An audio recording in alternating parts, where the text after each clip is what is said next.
जय हिंद। कैसे आप सभी? उम्मीद करता हूँ अच्छे होंगे। आप सभी का अपने YouTube चैनल भैया एजुकेशन प्लेटफार्म में स्वागत है।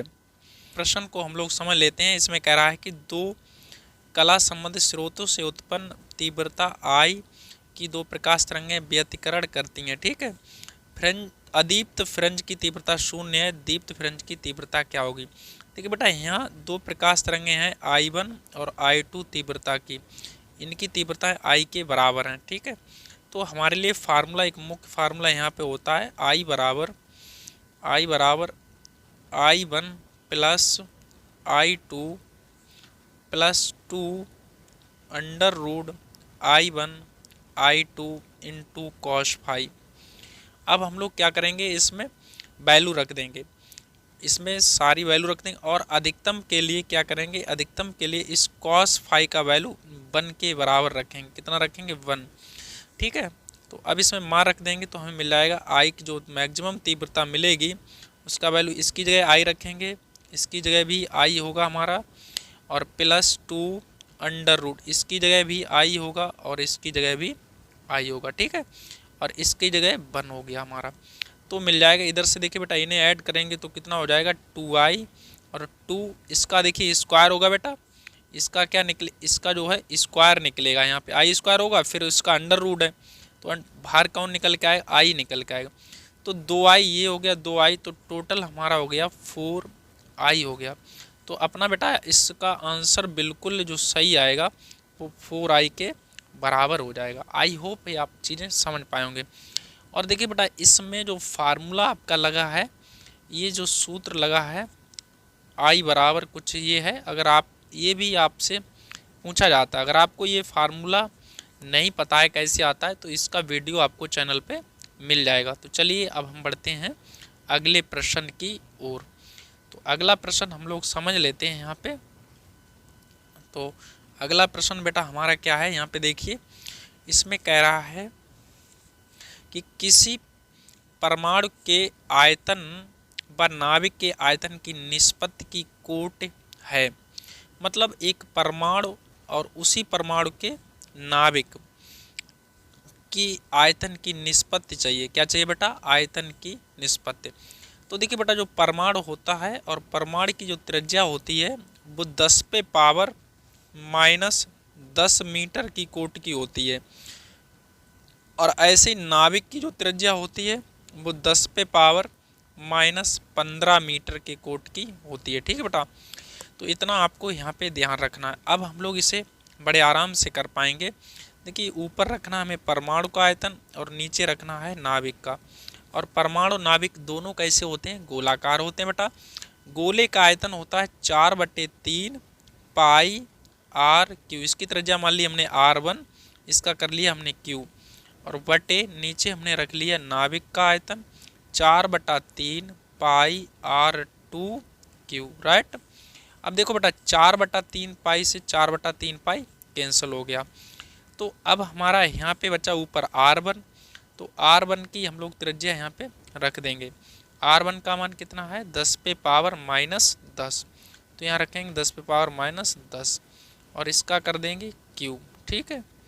अच्छा, बटे में हमारा आता है 10 पे पावर माइनस 15, और इसका भी हम लोग यहाँ पे कर देंगे Q। ठीक है। तो अब हम बढ़ते हैं बेटा आगे। तो अब हमें क्या मिलता है? 10 पे पावर, देखिए बेटा यहाँ पे Q है, तो Q का इसका है 10 पावर माइनस, तो यहाँ मिलेगा 10 पे पावर माइनस 30, और बटे में इसका देखिए 10 पे पावर 15 है इसका Q, तो 10 पे पावर माइनस का 45 मिलेगा। अब देखिए बेटा, ये जो ऊपर जाएगा 10 पे पावर है हमारा 30 माइनस का, और ये 15 ऊपर जाएगा तो 10 पे पावर 15 का बेटा यहाँ Q हुआ है ना, यहाँ पे जो Q हुआ 15 का, तो यहाँ 45 हो गया होगा, है ना। अब ये ऊपर जाएगा तो प्लस का हो जाएगा अपना 45। ठीक है, ये बात समझ में आ रही होगी आपके। तो अब हमारा यहाँ से देखिए कितना निकलेगा, तो 45 से 30 घट जाएगा, तो अब हमारा 10 पे पावर 15 आंसर आ जाएगा। तो अपना बिल्कुल ये दूसरा ऑप्शन बिल्कुल सही हो जाएगा यहाँ पे। ठीक है। तो अब हम बढ़ते हैं अगले प्रश्न की ओर। तो अगला प्रश्न को ध्यान से समझना बेटा। अगला प्रश्न देखिए, इसमें कह रहा है, तो हमारा अगला प्रश्न कह रहा है, क्या कह रहा है, ध्यान से इसे समझिए। इसमें कह रहा है किसी धारा घनत्व J अपवाह वेग BD में संबंध है। यहाँ पे बात समझिए बेटा, जैसे हमारा एक हमें J धारा घनत्व J कौन सा है बेटा, यहाँ पे देखिए ये है धारा घनत्व J और अपवाह वेग को कहते हैं अनुगमन वेग। तो इनमें हमें संबंध बताना है, ठीक है। एक सूत्र होता है I बराबर, क्या होता है फार्मूला, देखिए देखा होगा बेटा आपने, I बराबर होता है NEAVD, NEAVD, ये फार्मूला होता है। और दूसरा फार्मूला यहाँ से होता है बेटा, क्या होता है फार्मूला दूसरा, आपने देखा होगा कि J बराबर होता है, J बराबर I अपॉन A, ये सूत्र होता है बेटा, J बराबर I अपॉन A। ये धारा घनत्व का फार्मूला है बेटा, ठीक है। तो इसे आपको याद रखना। I का अब हम लोग क्या करेंगे, I का मान आप लोग यहाँ पे रख देंगे, I का मान सीधा ये ले जाके यहाँ पे रखेंगे पूरा ये मान, तो हमारा A से A कैंसिल हो जाएगा, तो हमें मिल जाएगा J बराबर, देखिए NEAVD बटे में A। अब A से A कैंसिल हो जाएगा तो J बराबर मिल जाएगा NEVD। तो इस तरह से बेटा हमें ये मिल गया, ठीक है। तो आपका ऑप्शन नंबर कौन सा, पहला बिल्कुल सही हो गया यहाँ पे, ठीक है। और बेटा जानकारी के लिए हम आपको बता दें, ये जो धारा घनत्व है यह एक सदिश राशि है। ये कैसी राशि है, सदिश राशि। धारा घनत्व आपकी बेटा सदिश राशि होती है, आप याद रखना, ठीक है। और दूसरी बात यह है कि इसका अगर मात्रक आपसे पूछा जाए तो देखिए मात्रक बड़े प्यार से निकाल पाएंगे। I का मात्रक होता है एम्पियर और ये क्षेत्रफल है मीटर स्क्वायर, तो एम्पियर प्रति मीटर स्क्वायर धारा घनत्व का मात्रक हो गया। चलिए अब हम बढ़ते हैं बेटा अगले प्रश्न की ओर। तो अगला प्रश्न देखिए बेटा कितना प्यारा सा आया, यहाँ पे क्या बोल रहा है, यहाँ पे देखिए बेटा ये प्रश्न कितना सुंदर सा आपके सामने है। क्या कह रहा है, देखिए बेटा इसमें बता रहा है कि 1/μ0 एप्सिलॉन 0 का मात्रक है। देखिए बेटा जो 1/μ0 होता है, 1/μ0 एप्सिलॉन 0 जो होता है, ये प्रकाश की चाल के बराबर होता है और इसकी जो वैल्यू होती है वो 3 × 10⁸ मीटर प्रति सेकंड होती है। और ये कैसे आता है, इसे बेटा हम चैनल पे वीडियो ऑलरेडी अपलोड कर चुके हैं, वहाँ पे हम समझा भी चुके हैं।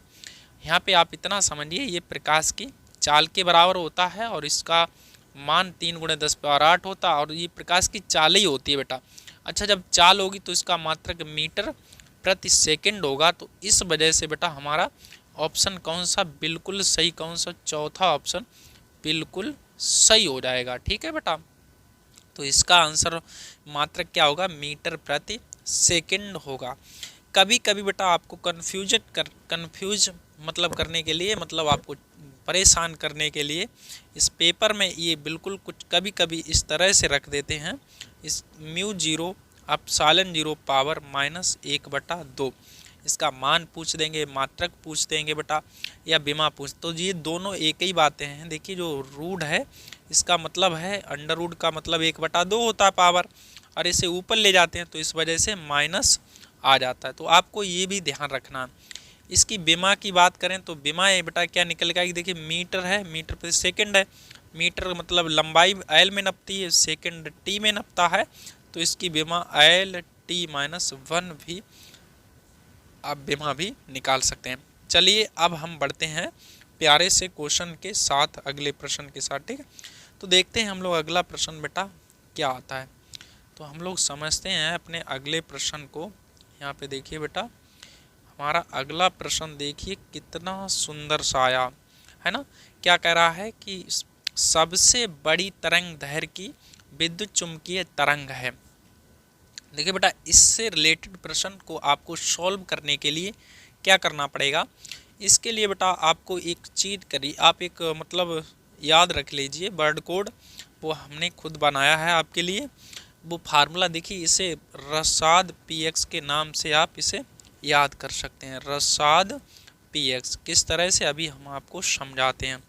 पहले आप इसे याद कर लीजिए, क्वेश्चन को हम लोग बाद में सॉल्व करते हैं। देखिए RSAD ये हो गया रसाद PXG। बेटा इसे आप याद कर लीजिए, इसे आप समझ लीजिए, ठीक है बेटा। तो अब जब आप इसे समझ लेंगे तो आप बहुत ही इजी तरीके से चीज़ों को कर पाएंगे। इससे रिलेटेड तो आपका प्रश्न बन जाएगा। तो आपको रसाद PXG याद कर लेना, ठीक है बेटा। अब इसमें होता क्या है, हर चीज़ को हम लोग समझ लेते हैं पहले, तब हम लोग क्वेश्चन को सॉल्व करेंगे। सारी चीज़ें हम लोग देखिए बेटा, ये जो तरंग दैर्घ्य को दिखा रहा है, मतलब ये जो है वो बढ़ती हुई तरंग दैर्घ्य के बारे में बता रहा है। इधर से हम लोग जैसे जैसे बढ़ेंगे तो हमारा लैम्डा यानी कि तरंग दैर्घ्य बढ़ेगा। तो सबसे अधिक तरंग दैर्घ्य किसका होगा, जी का। जी है क्या, एक्स क्या, पी क्या, इन्हें हम लोग पहले समझ लेते हैं। देखिए बेटा जो आर है हमारा, ये है रेडियो तरंगे। ये क्या है, रेडियो तरंगे हैं, ठीक है बेटा। और एस हमारा है सूक्ष्म तरंगे, सूक्ष्म तरंगे। ए आता है हमारा अवरक्त विकिरण, और डी हमारा बेटा है, डी दृश्य प्रकाश है, ठीक है। तो ये इसमें क्या क्या बैठा है एक बार फिर से समझ लेते हैं। इसमें बेटा ये हमारा आर है रेडियो तरंगे, एस है सूक्ष्म तरंगे, ए है अवरक्त विकिरण, डी है दृश्य प्रकाश, ठीक है बेटा। तो आप यहाँ पे समझ पाएंगे। पी हमारा है पराबैंगनी, एक्स किरणें और गामा किरण। देखिए बेटा कितना प्यारा सा बना है ना, बहुत मतलब सारा क्रम में बैठा हुआ आपका। अब हमारे पास देखिए सबसे ज़्यादा तरंग दैर्घ्य इधर होगी गामा की, इसकी सबसे ज़्यादा तरंग दैर्घ्य होगी, क्योंकि हमने आपको पहले ही बताया है कि हम बढ़ती हुई तरंग दैर्घ्य को दिखा रहे हैं। तो इसमें गामा की सबसे अधिक तरंग दैर्घ्य, उससे कम एक्स, फिर पराबैंगनी, फिर यहाँ पे डी आता, फिर ए आता अवरक्त, ऐसा आता सूक्ष्म, फिर सबसे लास्ट में रेडियो तरंग। तो यहाँ क्वेश्चन कह रहा है सबसे बड़ी तरंग दैर्घ्य की विद्युत चुम्बकीय तरंग। अब देखिए बेटा इसमें गामा तो है नहीं, एक्स है, एक्स किरण है, रेडियो है, पराबैंगनी है, अवरक्त है। तो हमारे पास इसमें गामा तो है नहीं, गामा के बाद फिर कौन, किसका नंबर, एक्स का। तो हमारा एक्स को ही पकड़ लेते हैं। तो इस विकल्प के हिसाब से हमारा एक्स किरणें बिल्कुल सही हो जाएगा, ठीक है। आई होप आप चीज़ों को समझ पाएंगे। तो आपको बेटा ये याद रख लेना है, रसाद PXG, ये बहुत काम का है बेटा। आपको हम बताएं, देखिए आपको एक तो तरंग दैर्घ्य याद हो जाएगी इससे, और दूसरा क्या है, दूसरा बेटा आप इससे आवृत्ति भी याद कर पाएंगे। क्या याद कर पाएंगे बेटा, आवृत्ति भी इससे याद कर पाएंगे। आवृत्ति कैसे याद कर पाएंगे बेटा, हम आपको बताएं। देखिए इधर से जो बताया है इसने, बढ़ते हुए तरंग, इधर से तरंग दैर्घ्य बढ़ रहा है, और तरंग दैर्घ्य आवृत्ति का होता है उल्टा। तो इधर से आएंगे तो हम लोग आवृत्ति को समझ लेंगे, ठीक है। तो इस हिसाब से सबसे अधिक आवृत्ति इसकी होगी और सबसे कम आवृत्ति होगी गामा की, ठीक है, क्योंकि आवृत्ति जो होती है वो तरंग दैर्घ्य की उल्टी होती है। आई होप आप चीज़ों को समझ पाए होंगे। तो चलिए बढ़ते हैं हम लोग अगले प्रश्न की ओर, ठीक है। तो अब हम लोग बेटा अगले प्रश्न की ओर बढ़ देते हैं। देखिए हमारा कितना प्यारा सा प्रश्न यहाँ पे आया है, तो इसे बेटा हम लोग समझ लेते हैं। इस प्रश्न में कह रहा है, क्या कह रहा है कि एक फोटॉन की तरंग दैर्घ्य एक एंगस्ट्रॉम है। कितनी है बेटा, एक एंगस्ट्रॉम है, ठीक है। चलिए अब एक एंगस्ट्रॉम है तो इसका संवेग निकालना है। क्या निकालना है, संवेग। तो इसके लिए बेटा फार्मूला क्या होता है, तरंग दैर्घ्य लैम्डा बराबर होता है H/P। क्या होता है, H/P होता है आपका सूत्र। तो आप यहाँ से बेटा बहुत आराम से चीज़ों को समझ पाएंगे। तो इसे आप याद रखें, लैम्डा बराबर H/P।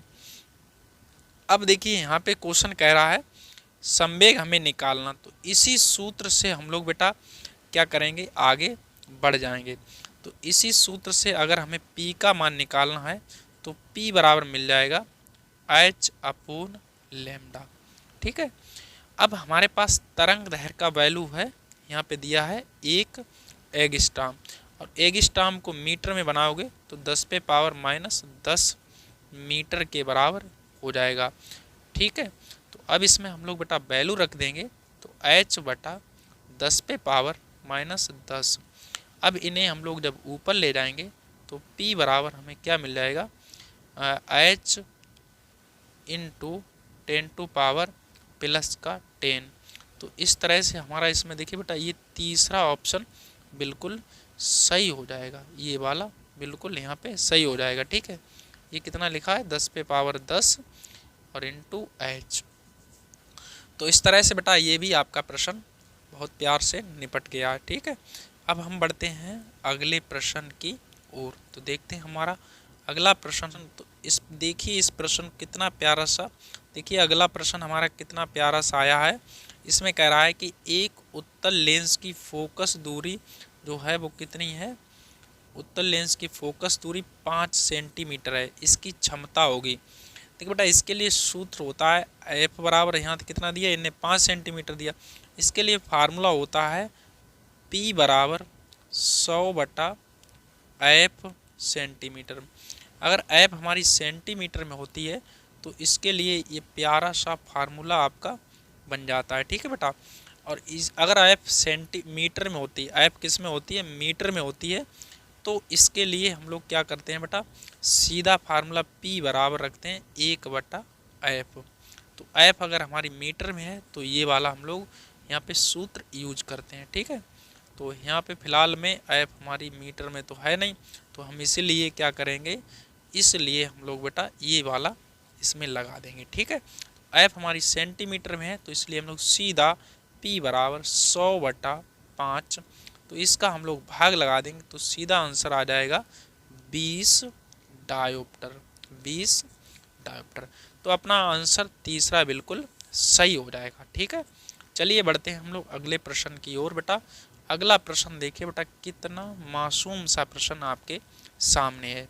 ये प्रश्न बोल रहा है आपसे बेटा कि बी बोल्ट कितना, बी बोल्ट के विभवांतर द्वारा त्वरित इलेक्ट्रॉन से उत्पन्न एक्स किरणों की तरंग दैर्घ्य समानुपाती होती है। देखिए बेटा इसके लिए आप यहाँ पे समझिए जो ऊर्जा E बराबर होता है hc/λ, और ये एक तरह से एनर्जी गतिज ऊर्जा एक में कन्वर्ट होगी। तो E जो वैल्यू यानी कि क्या निकलेगी, E जो होती है EB के बराबर हो जाएगी। ठीक है बेटा, तो hc/λ, तो यहाँ से लैम्डा निकालेंगे तो लैम्डा का वैल्यू क्या निकलेगा, यहाँ से hc/ ये नीचे आएगा लैम्डा इधर जाएगा तो बटे में आ जाएगा EB। तो कुल मिला के यहाँ से बेटा लैम्डा को जो है वो हो जाएगा 1/V के समानुपाती। तो इस वजह से बेटा आपका आंसर कौन सा, ये चौथा बिल्कुल सही हो जाएगा। ठीक है, चलिए अब हम बढ़ते हैं अगले प्रश्न को, देखते हैं क्या आता है हमारा।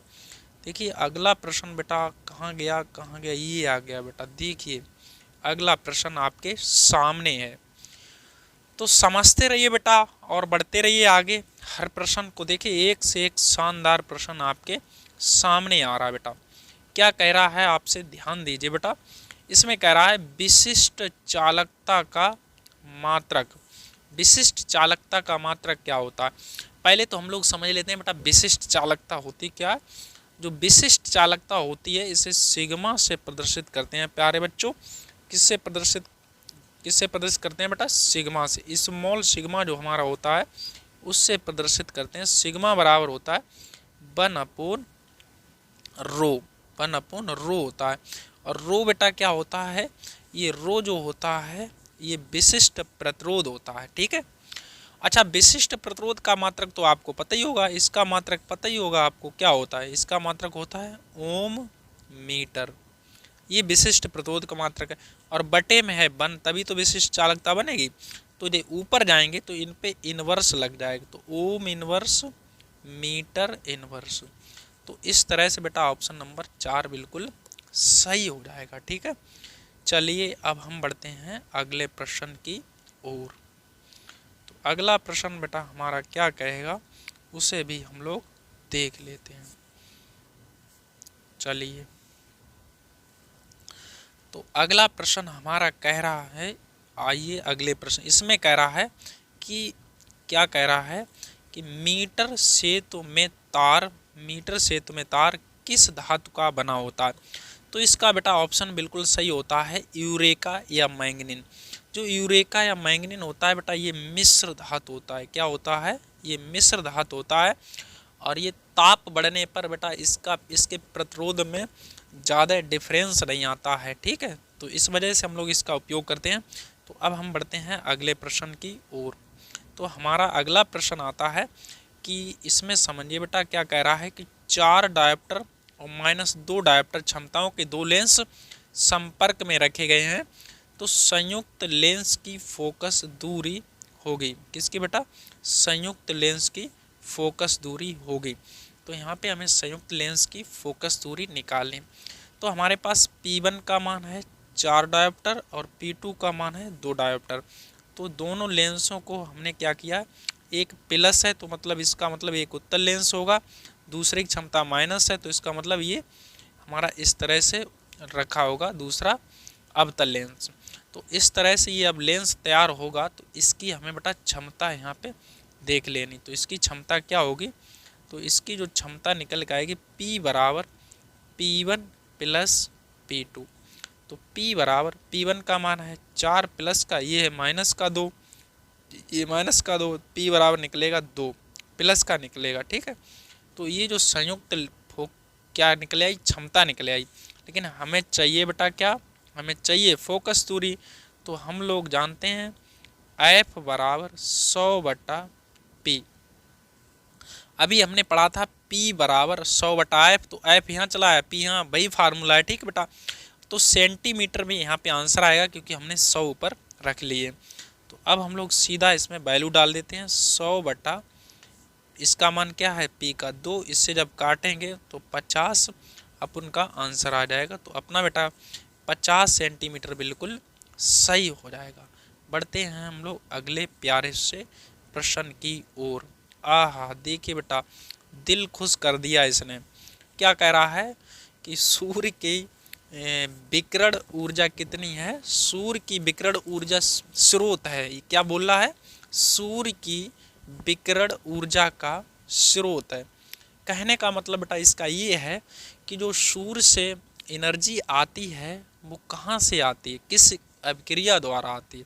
तो जानकारी के लिए बेटा आपको बताएं, जो सूर्य से एनर्जी मिलती है वो नाभिकीय संलयन के द्वारा मिलती है। किसके द्वारा मिलती है? नाभिकीय संलयन के द्वारा। तो आपको बेटा ये प्यारा सा क्वेश्चन आपको याद रखना। नाभिकीय संलयन बेटा क्या होता है? नाभिकीय विखंडन क्या होता है? प्रकाश वैद्युत प्रभाव क्या होता है? तापायनिक उत्सर्जन। इन पे बेटा सारे डिटेल में वीडियो अपने चैनल पे आपके लिए हमने सारे उपलब्ध कर रखे हैं। ठीक है, तो हम लोग अगले देखिए हमारा कितना प्यारा सा प्रश्न आया। यहाँ पे कह रहा है एन टाइप अर्धचालक में, क्या कह रहा है बेटा? ध्यान से पढ़िए इसे। एन टाइप अर्धचालक में विद्युत चालन का कारण है, मतलब एन टाइप में किसके द्वारा विद्युत धारा प्रवाहित होती है, ये आपसे पूछने की कोशिश कर रहा है। तो आपको बताएं बेटा जो हमारा एन टाइप अर्धचालक होता है उसमें इलेक्ट्रॉनों के कारण वैद्युत धारा प्रवाहित होती है। ठीक है, एन टाइप अर्धचालक में इलेक्ट्रॉनों के द्वारा और पी टाइप अर्धचालक में कोटरों के द्वारा। ठीक है, तो इस चीज को बेटा आप ध्यान में रखेंगे। एन टाइप अर्धचालक होते हैं। एन टाइप अर्धचालक क्या होते हैं बेटा? देखिए यहाँ पे जब हम किसी निजी अर्धचालक में क्या करते हैं, कोई हमारा निजी अर्धचालक जैसे सिलिकॉन जर्मेनियम है, तो उसमें हम क्या करते हैं, तीन संयोजकता या फिर 5 संयोजकता वाला तत्व अशुद्धि के रूप में मिलाते हैं तो हमें एन टाइप और पी टाइप के अर्धचालक मिलते हैं। जब हम लोग क्या करते हैं बेटा, ध्यान रखेंगे आप, जब हम लोग क्या करेंगे, पंच संयोजी तत्व मिलाएंगे 5 संयोजकता वाला तो हमें मिलता है एन टाइप, और जब हम 3 संयोजकता वाला तत्व मिलाते हैं अशुद्धि के रूप में तो हमें मिलता है पी टाइप। इसे भी बेटा याद रखना। एन टाइप, पी टाइप अर्धचालक, पीएन संधि डायोड बेटा इन पे भी डिटेल में आपको अपने चैनल पे पूरी व्यवस्था उपलब्ध है। ठीक है, आप जाएं और एंजॉय लें। अगले प्रश्न को हम लोग समझ लेते हैं। अगले प्रश्न को हम लोग समझ लेते हैं। देखिए इसमें क्या कह रहा है कि 3 इलेक्ट्रॉनिक, कितना है बेटा यहाँ पे समझिए, 3 इलेक्ट्रॉनिक आवेश पर इतने मिलीग्राम द्रव्यमान की एक तेल की बूंद संतुलन करने के लिए वैद्युत क्षेत्र का मान होगा। तो देखिए बेटा E बराबर सूत्र होता है F अपून Q, है ना। E बराबर क्या होता है F अपून Q। तो F अपून Q होता है, क्या होता है बेटा F अपून Q होता है, ठीक है। और F बराबर होता है mg, F बराबर क्या होता है mg, और ये Q है और Q बराबर क्या होता है Ne, ठीक। अब इनके सारे मान हम लोग रख लेते हैं तो हमें मिल जाएगा, क्या मिल जाएगा E बराबर m का मान, देखिए बेटा इसे चेंज करेंगे किलोग्राम, तो पहले तो मिलीग्राम है तो मिलीग्राम के ग्राम बनाओगे, पहले 10 पे पावर -3 ऑलरेडी है इस पे, ठीक है बेटा। अब इसके मिलीग्राम को ग्राम बनाओगे फिर 10 पावर 3 करना पड़ेगा, और फिर ग्राम को फिर किलोग्राम फिर 10, तो यानी कि 10 पे पावर -6 और हमें मल्टीप्लाई करना है इसमें, तो 10 पे पावर -9 बन जाएगा m का मान। तो 10 पे पावर -9 हो गया किलोग्राम, और जी का मान हम लोग यहाँ पे 10 रख लेते हैं, कितना रख लेते हैं 10, और बटा 10 या 9.8 रख लीजिए, आप कुछ भी रख लीजिए, ठीक बेटा। तो लगभग में आपका आंसर मिल जाएगा।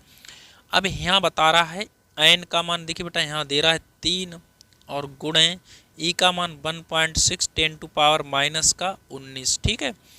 तो अब देखिए दशमलव हटाएंगे तो यहाँ हो जाएगा 100, तो 100 में हम लोग 16 दशमलव हटाया 100, तो 16 × 48 इधर बन गया अपना, ठीक है बेटा। कितना बन गया 48, और 10 पावर -9 ऊपर है, और यहाँ से हम लोग जो 19 ऊपर ले जाएंगे तो प्लस को जाएंगे, उसमें से 9 घट जाएंगे तो बचेंगे 10 पे पावर +10।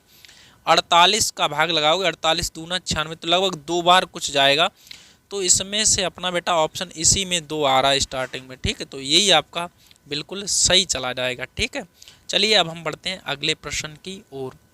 तो अगला प्रश्न देखिए बेटा हमारा क्या कह रहा है, कितना सुंदर प्रश्न आया है, यहाँ समझ लीजिए।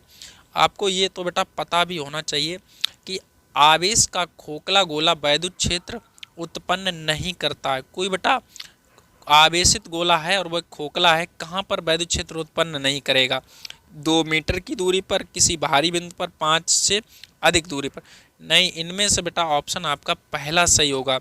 कोई आवेशित खोखला गोला होता है तो वो अपने भीतर वैद्युत क्षेत्र उत्पन्न नहीं करता है, ठीक है। इस बात को बेटा आप अपने दिमाग में रखें।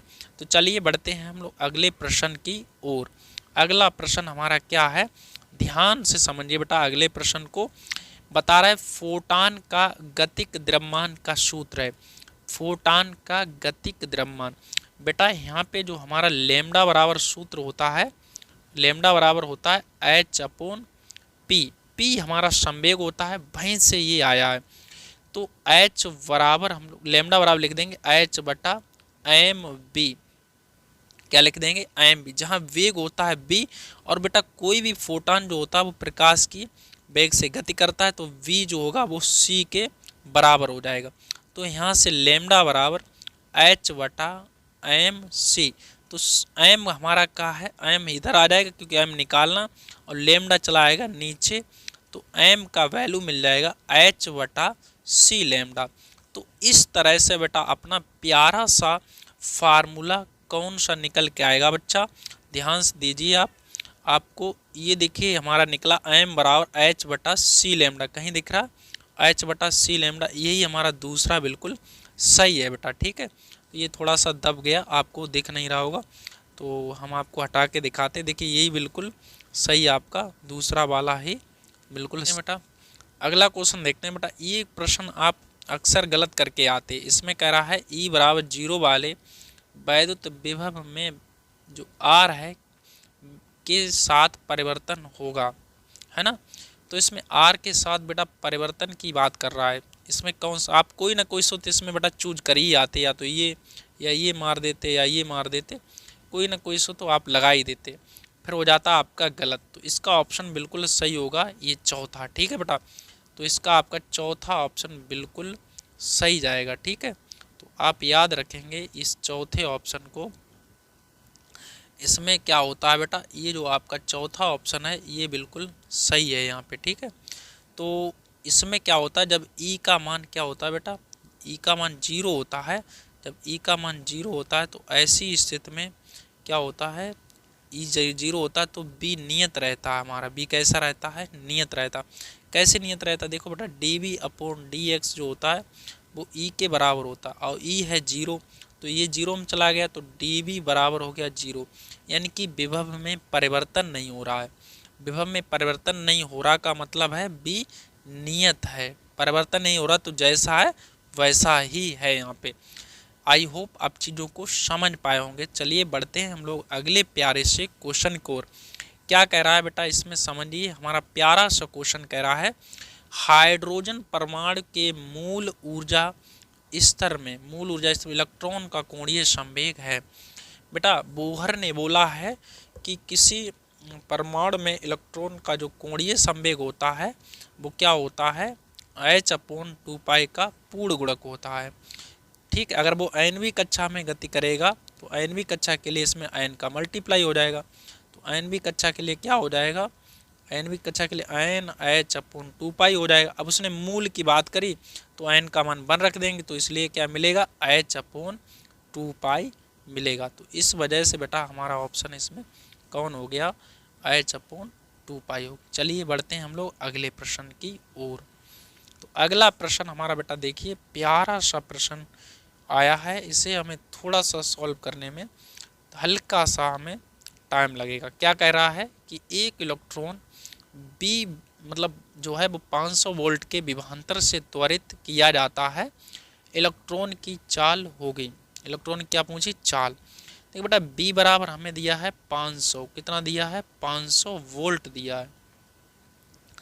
अब हमें बी का मान तो दे दिया इन्होंने 500 वोल्ट, तो अब हमें क्या करना है, सॉल्व करके इलेक्ट्रॉन की चाल निकालनी। क्या निकालनी है, चाल।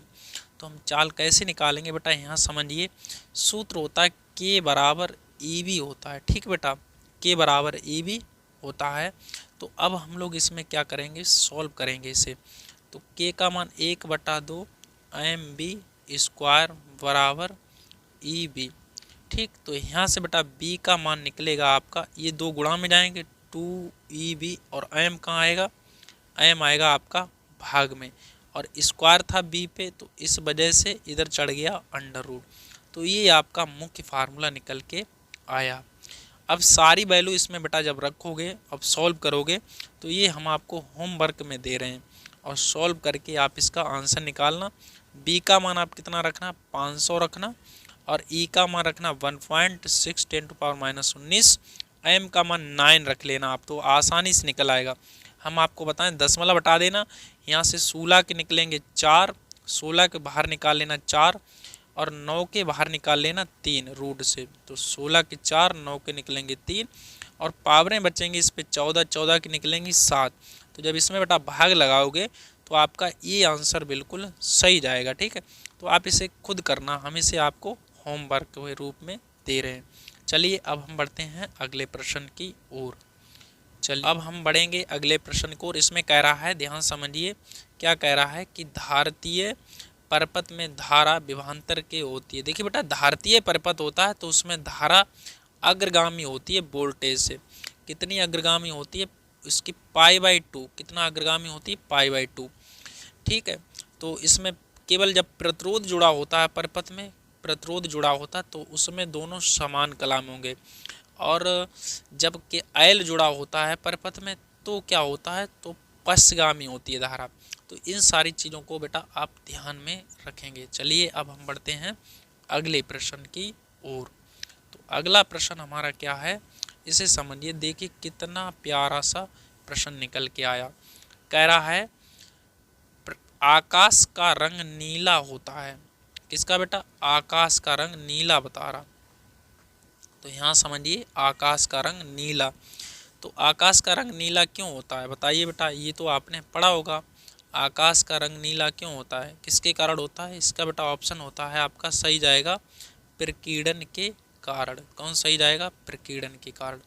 चलिए अब हम बढ़ते हैं अगले प्रश्न को, इसमें तो बिल्कुल भाई। तो अब हमारा ये क्वेश्चन देखिए, यहाँ पे बेटा कह रहा है कि वायु के सापेक्ष जल एवं कांच, वायु के सापेक्ष जल एवं कांच का अपवर्तनांक ये और ये है। कांच जल के सापेक्ष अपवर्तनांक होगा, कांच का जल के सापेक्ष अपवर्तनांक होगा। यहाँ पे हम लोग समझ लेते हैं, यहाँ पे अपवर्तनांक निकल के आता है, ध्यान से समझिए बेटा, ANG। तो ANG वायु के सापेक्ष कांच का और जल का, तो पहले दे रहा है वायु के सापेक्ष जल का दे रहा पहले बेटा, तो हमें दे रहा है ANW दे रहा है कितना, 4/3 दे रहा है, ठीक है। और ANG वायु के सापेक्ष कांच का अपवर्तनांक दे रहा 5/3।